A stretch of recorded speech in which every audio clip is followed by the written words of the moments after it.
हे cuties. तो आज हमारे आर्य वर्क के क्लास में आज हम सीखेंगे सिल्क थ्रेड, रेशम के धागों के बारे में। क्या होते हैं रेशम के धागे, आर्य वर्क में कैसे यूज़ किया जाता है और क्यों आखिरकार यूज़ करना चाहिए। कई बार ऐसा होता है कि हम नेक, स्लीव्स सब के इस पर आरी वर्क कर लेते हैं, फिर भी इतनी फिनिशिंग नहीं आ पाती है। और ऐसा क्यों होता है वो भी जानेंगे आज की क्लास में। तो आज की क्लास बिल्कुल भी मिस मत कीजिए, ध्यान से देखिए, बारीकी से सीखिए किस तरीके से सिल्क थ्रेड यूज़ किए जाते हैं। और इसका एक ही भाग आज हम सीख रहे हैं। सिल्क थ्रेड अलग अलग इसमें अलग तरीके से यूज़ किया जाता है, लेकिन इतना सब कुछ एक क्लास में होना मुश्किल था थोड़ा, तो इसीलिए इसका छोटा सा भाग मैंने आज आपके साथ शेयर किया हुआ है। तो इसे ध्यान से देखिए। चलिए स्टार्ट करते हैं आज की क्लास को। सबसे पहले समझते हैं सिल्क थ्रेड क्या होता है और क्यों इसे यूज़ किया जाता है। यहाँ पे आपको वाइट कलर दिखेगा, फिर बीच में गोल्डन कलर दिख रहा है, ये जरी का वर्क है। और फिर बाद में पिंकिश टोन वाला भी एक कलर दिख रहा है, ये सिल्क का है वर्क। अब यहाँ पे ये जरी का वर्क किया हुआ है, चेन स्टिच की हुई है। चेन स्टिच को साखड़ी टाका भी कहा जाता है। और यहाँ पे बाजू में हम करेंगे सिल्क थ्रेड का वर्क। तो क्या होता है, जब हम गला क्रिएट करते हैं, नेकलाइन हम क्रिएट करते हैं, तो जो स्टार्टिंग का पोर्शन होता है वो जरी के थ्रेड से किया जाता है। जरी के थ्रेड के बाद हम ऐसे मोती लगा सकते हैं, लेकिन अगर चाहे तो जो हमारा ड्रेस का कलर है उस कलर का हम वर्क भी वहाँ पे कर सकते हैं। ऐसी चेन स्टिच क्रिएट कर सकते हैं उस कलर की, पर्टिकुलर कलर की। तो उस कलर की जो हम क्रिएट करेंगे वर्क, उसके लिए जो थ्रेड लगेगा वो सिल्क का होगा। जैसे हमारी जो ड्रेस होती है वो कॉटन की हो सकती है, नेट की हो सकती है, शिफॉन, जॉर्जेट, कोई भी मटेरियल की वो हो सकती है, कोई भी फैब्रिक की वो हो सकती है। और उस पर अगर हम कॉटन वाला जो हमारा रील होता है, रेगुलर हम यूज़ करते हैं सिलाई के लिए, अगर वो हम यूज़ करेंगे तो वो शाइन नहीं करेगा। अब जैसे कि वाइट कलर होता है, आपको पता ही होगा कि वाइट कलर, और ये वाइट कलर देखिए, इसमें शाइन है। जो हमारा पर्टिकुलर वाइट कलर रहता है, सभी के घर में अवेलेबल रहता है कलर, तो उसकी इतनी शाइन नहीं रहती है जितनी शाइन इस सिल्क थ्रेड की रहती है। इसीलिए हम यहाँ पे जरी के साथ साथ सिल्क का यूज़ करते हैं, ताकि हमारा जो नेक है, जो गला है, वो अच्छे से चमक उठे, उसमें थोड़ी सी शाइन हो जाए। सिर्फ ये लाइन खींचने के लिए ही नहीं, अगर हम पीकॉक मोटिफ बना रहे हैं या फिर कोई रोज़ हम बना रहे हैं या कोई भी फ्लावर, एलिफेंट, तितली, कुछ भी हम बना रहे हैं और उसमें अगर हमें थ्रेड यूज़ करना है, तो अगर हम सिंपल थ्रेड यूज़ करेंगे तो वो इतना इफ़ेक्टिव नहीं दिखेगा, और सिल्क का थ्रेड अगर यूज़ करेंगे तो वो शाइन करेगा। तो इसीलिए सिल्क थ्रेड आरी वर्क में यूज़ किया जाता है। सेम प्रोसीजर है इसकी भी। यहाँ पे मैंने गांठ बांध दी है, और ये गांठ और ये रील अब नीचे की साइड में चला जाएगा। सेम प्रोसीजर, सेम उसी तरीके से हमें इसे पकड़ना है जैसे हम जरी के थ्रेड को पकड़ते हैं, वैसे ही सेम इसे पकड़ना है। इसके बाद देखिए हाथ गया नीचे, दिख रहा है आपको। और अब हम इसके लिए नीडल कौन सी यूज़ करेंगे, तो ये जो हमारी बेसिक नीडल्स है तुलिप जापान 0.4 mm, वो हम यहाँ पे यूज़ करेंगे। अब यहाँ पे हम सबसे पहले यहाँ जहाँ पे ये चेन स्टिच जरी वाली है, उसी के बाजू में लगकर नीडल को इंसर्ट करेंगे और ऐसे खींच लेंगे। अब आप ये भी सोच सकते हैं कि यहाँ पे हमने प्रोफेशनल नीडल क्यों यूज़ नहीं की। सिल्क थ्रेड जो होता है बहुत ही नाजुक होता है, और अगर आप प्रोफेशनल नीडल यूज़ करेंगे तो हो सकता है इसके जो धागे देखिए कैसे निकल रहे हैं, तो ज़्यादा निकलते हैं, क्योंकि ये जो है बेसिक नीडल वो स्टील की होती है और जो प्रोफेशनल है वो मिक्सअप होता है या फिर आयरन की वो होती है। इसके वजह से क्या होता है कि हमारे जो सिल्क के थ्रेड है ना वो निकलने लगते हैं। इसीलिए हमें यहाँ पे बेसिक नीडल यूज़ करनी है। और सेम उसी तरीके से हमें यहाँ पे टाका देना है, स्टिच देना है। मैं जूम करके दिखाती हूँ आपको।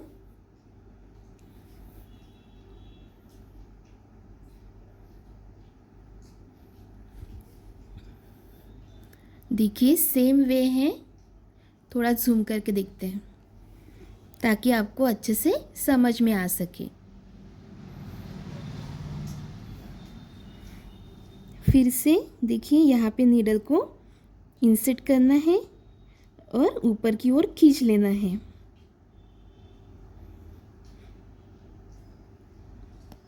आ गई। और ये जो बेसिक नीडल है ना, अगर हम इसका यूज़ करेंगे तो जल्दी से ये जो धागा है सिल्क का वो ऊपर आ भी जाएगा, और वो इतना देखिए बहुत ही स्मूथ आना चाहिए, अदरवाइज़ आपको यहाँ पे फिर से उसे छोड़ना पड़ेगा।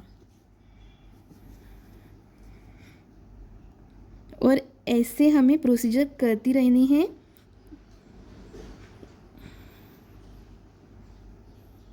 इस तरीके से फिर से देखिए सेम ऐसे। तो इस तरीके से हमें सिल्क का थ्रेड यूज़ करना है। बहुत ही आसान वे में मैंने आपको बताया हुआ है। आई होप आपको इतना समझ में आ गया होगा। ये भी समझ में आ गया होगा कि हमें सिल्क थ्रेड क्यों यूज़ करना है, क्योंकि वो समझना बहुत ज़्यादा इम्पोर्टेंट है। वो अगर एक बार समझ में आ गया तो हम कोई, अब यहाँ पे देखिए सिंपल सी लाइन में खींच रही हूँ, या आप नेक लाइन खींच सकते हैं या फिर स्लीव्स की लाइन के ऊपर ऐसा कर सकते हैं। और मोटिफ में हमें अलग तरीके से इसे यूज़ करना होता है। मोटिफ अगर हम कोई बना रहे हैं, यानी कि कोई पैच बना रहे हैं या फिर पीकॉक के फीदर्स बना रहे हैं जिसमें सिल्क थ्रेड लगेगा, तो वहाँ पे ये चेन स्टिच के अलावा भी अलग स्टिच होती हैं वो यूज़ की जाती है। तो वो हम आगे आने वाले क्लासेस में ज़रूर से सीखेंगे। अब देखिए यहाँ पे ऐसा हो गया, तो इसको हमें खींच लेना है नीचे, नहीं तो वो स्टिच अच्छी नहीं दिखेगी। अब हम एक बार देखेंगे कोशिश करके कि हमारा धागा कैसा आ रहा है ऊपर। अगर अच्छा नहीं आ रहा तो हम उसे यहाँ पे क्या करेंगे, कट कर देंगे। तो देखिए फिर से वैसे ही धागा आ गया। तो अब यहाँ पे हमें थोड़ा सा पीछे जाना होगा।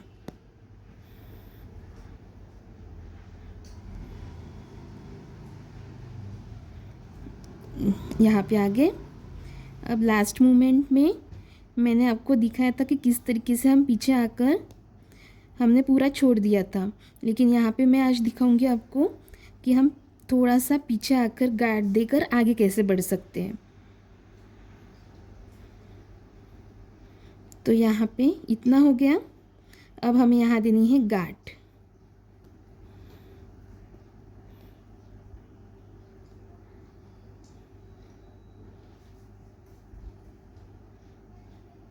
ध्यान से देखिएगा मैं गार्ड कैसे दे रही हूँ, दोनों को मिक्स करना है। और ऐसे में गार्ड देना भी बहुत मुश्किल हो जाता है, क्योंकि सभी जो हम रील है सभी वो एक साथ मिक्स हो चुके हैं इसके धागे। तो दोनों को हमने अलग कर दिया। फिर यहाँ से इसको अंदर ले लिया, फिर से इसमें नीडल डाल के इसको खींच लिया। देखो इस धागे को हमें खींचना है और यहाँ पे गांठ पड़ गई।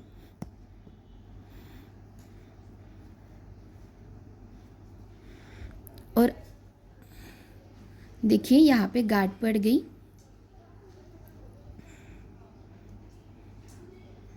अब इसके बाद नीचे गांठ पड़ गई है, नीचे हम इसे कटर से क्या कर देंगे, काट लेंगे।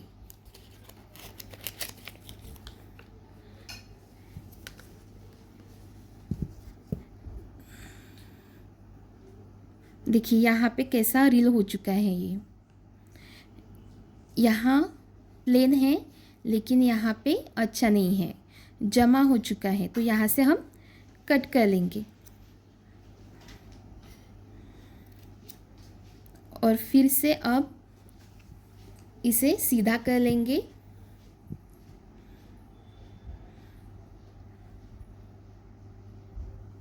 और अब यहाँ पे हम गांठ दे देंगे।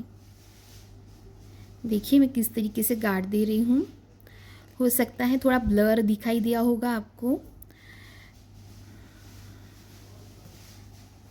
फिर से ये जो हमारा रील है वो नीचे की तरफ जाएगा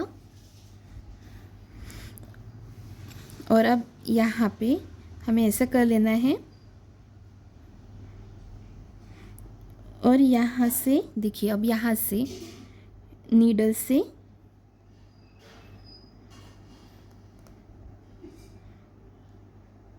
हमें ये जो धागा है वो ऊपर खींच लेना है। बेसिक नीडल में भी ऐसा होता है तो प्रोफेशनल में ज़्यादा हो सकता है, इसलिए आपको कौन सी नीडल यूज़ करनी है इसके लिए स्टार्टिंग में बेसिक वाली ही। जब बेसिक नीडल से अच्छे से आपको आ जाए तब आप प्रैक्टिस कर ही सकते हैं। फिर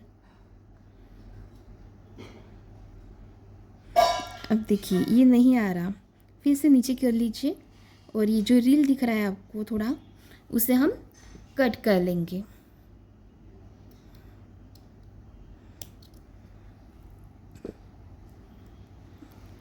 अब देखिए यहाँ पे फिर से इंसर्ट करते हैं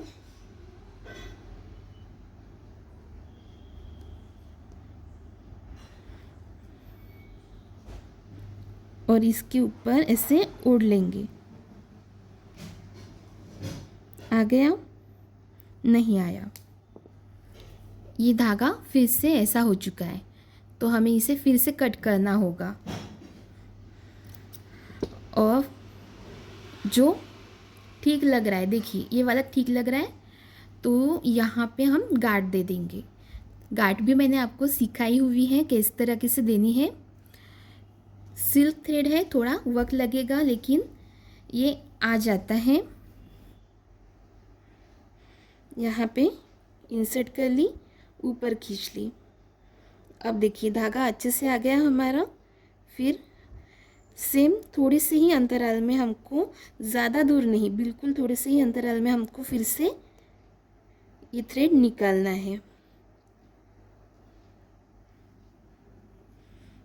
अब हमने लास्ट क्लास में हमने क्या किया था, पूरी स्टिच निकाल दी थी, लेकिन यहाँ पे मैंने आपको दिखाया है कि पूरी स्टिच हमें निकालने की ज़रूरत नहीं है।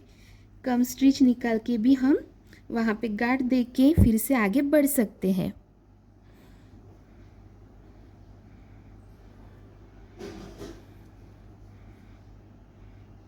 तो इस तरीके से हमें सिल्क थ्रेड का वर्क करना होता है।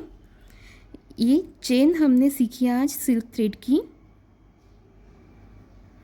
इसमें हमने गांठ भी सीख ली है और सेम इसी तरीके से हमें यहाँ पे कंप्लीट करना है। अब यहाँ से यहाँ तक हमने टाका जो है वो लगा लिया है, स्टिच कर लिया है। उसके बाद हम यहाँ से रिटर्न आए हुए हैं। तो रिटर्न हमें आना है। अगर आप एक ही स्टिच दोगे ना तो वो दिखाई नहीं पड़ेगी, इसलिए हमें 2 या 3 स्टिच देनी है। और सेम ही वे में हमें करना है ताकि हमारा जो वर्क है वो अच्छे से दिख सके। अगर आपका धागा कहीं पे भी रुक जाता है तो आपको फिर से स्टिच लगानी है, बैक जाना है, वहाँ पे गार्ड दे देनी है, नॉट टाई करनी है और आगे बढ़ना है। तो कुछ इस तरीके से हम ये जो सिल्क थ्रेड है वो यहाँ पे लगाते हैं।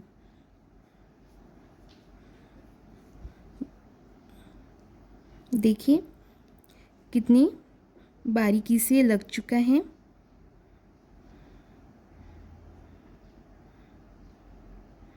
और ऐसे ही हमें कंप्लीट करना है।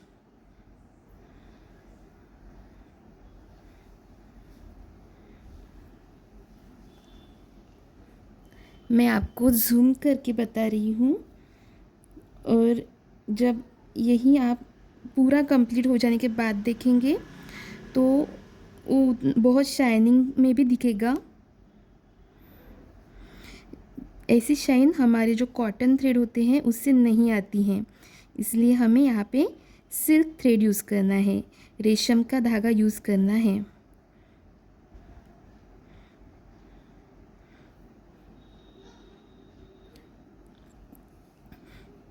और जब ये हो जाएगा अब हम यहाँ पे गार्ड दे देंगे।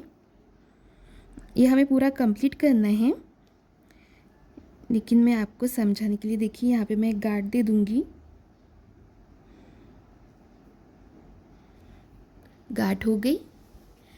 अब देखिए यहाँ पे मैंने एक स्टिच लगाई थी सिल्क के थ्रेड की, फिर जरी की, फिर सिल्क का थ्रेड, और उसके बाद हमने यहाँ पे आरी वर्क करना स्टार्ट कर दिया था। अब इसे आप थोड़ा सा दूर से देखेंगे तो देखिए कितना अच्छा लग रहा है। सभी मोती अच्छे से लग चुके हैं और ये जो हमारी स्टिच है वो भी बहुत अच्छी लगती है। अब यहाँ पे भी देखिए ऐसे ही यहाँ पे मैंने कॉपर जरी का थ्रेड लिया हुआ है, उससे पहले स्टिच दे दी और उसके बाद वाइट कलर का सिल्क थ्रेड लिया है, उसकी स्टिचिंग दे दी। अब एक स्टिच से नहीं चलेगा, यहाँ पे 2 या फिर 3 देना है। देखिए यहाँ पे एक ही स्टिच है तो वो इतना नहीं दिख रहा है, इतना उभर के नहीं दिख रहा है, लेकिन यहाँ पे 2 है तो वो अच्छा दिख रहा है। तो ये थोड़ा सा डिफरेंस है, थोड़ा वक्त लग सकता है स्टार्टिंग में, बाद में तो अच्छे से आ ही जाता है। और इसके बाद फिर यहाँ पे हम वर्क करेंगे। तो यहाँ पे देखिए मैंने शुगर बीड्स लगाए हुए हैं, मोती लगाए, कुछ इस तरीके से वर्क किया हुआ है। और यहाँ पे भी सेम ही करेंगे। पहले स्टिच लगा ली हमने, उसके बाद शुगर बीड्स की लाइन, फिर बाद में आपको जो स्टोन लगाने हैं, जो भी वर्क करना है वो आप यहाँ पे कर सकते हैं। तो ये बहुत अच्छा लगेगा। तो कभी भी जब आप स्टार्ट करते हैं वर्क करना तो सबसे पहले जरी के थ्रेड से वर्क कीजिए, उसके बाद सिल्क का थ्रेड लगाइए और फिर बाद में जो आरी वर्क के बिट्स होते हैं, मोती होते हैं, स्टोन होते हैं, वो वर्क स्टार्ट कर दीजिए। तो इससे होगा ये कि हमारी जो डिज़ाइन है वो अच्छे से दिखेगी। कभी कभी गला कम ज़्यादा यहाँ पे हम कर सकते हैं। अगर हम डायरेक्टली ये स्टिच डायरेक्टली हम वर्क स्टार्ट कर देंगे, शुगर बीड्स लगाना या फिर मोती लगाना, तो उससे क्या होगा, हम गला कम ज़्यादा नहीं कर पाएंगे। और अगर यहाँ पे गला कट करने वक्त यहाँ पे अगर कट लग गया तो हो सकता है ये निकल जाएगा और इसी के साथ साथ बाकी का वर्क भी निकल जाएगा। तो इसीलिए हमें क्या करना है, पहले जरी का वर्क करना है, बाद में सिल्क थ्रेड और उसके बाद ये मोतियों का वर्क करना है, आरी वर्क करना है। और आप इतना अगर नहीं करना चाहते तो आप या तो सिल्क थ्रेड यूज़ कर सकते हैं या फिर जरी का थ्रेड यूज़ कर सकते हैं। तो उससे पहले अपनी आउटलाइन क्रिएट कीजिए और बाद में वर्क कीजिए। तो इस तरीके से हमें वर्क करना होता है। ये जरी का और ये सिल्क का। तो आपको ये समझ में आ ही गया होगा कि सिल्क थ्रेड हमें क्यों यूज़ करना है, कैसे यूज़ करना है। बहुत बार जब हम नेक लाइन क्रिएट कर लेते हैं आरी वर्क से, लेकिन उसकी बाइंडिंग हम नहीं करते हैं जरी के थ्रेड से, सिल्क के थ्रेड से, और फिर जब कटाई करते हैं तो आरी वर्क का टिकना थोड़ा मुश्किल हो जाता है।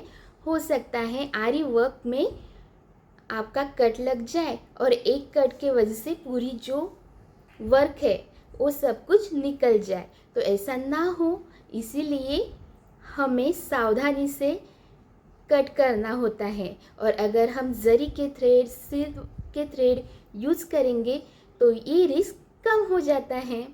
तो इसीलिए हमें सिल्क के थ्रेड यूज़ करने हैं।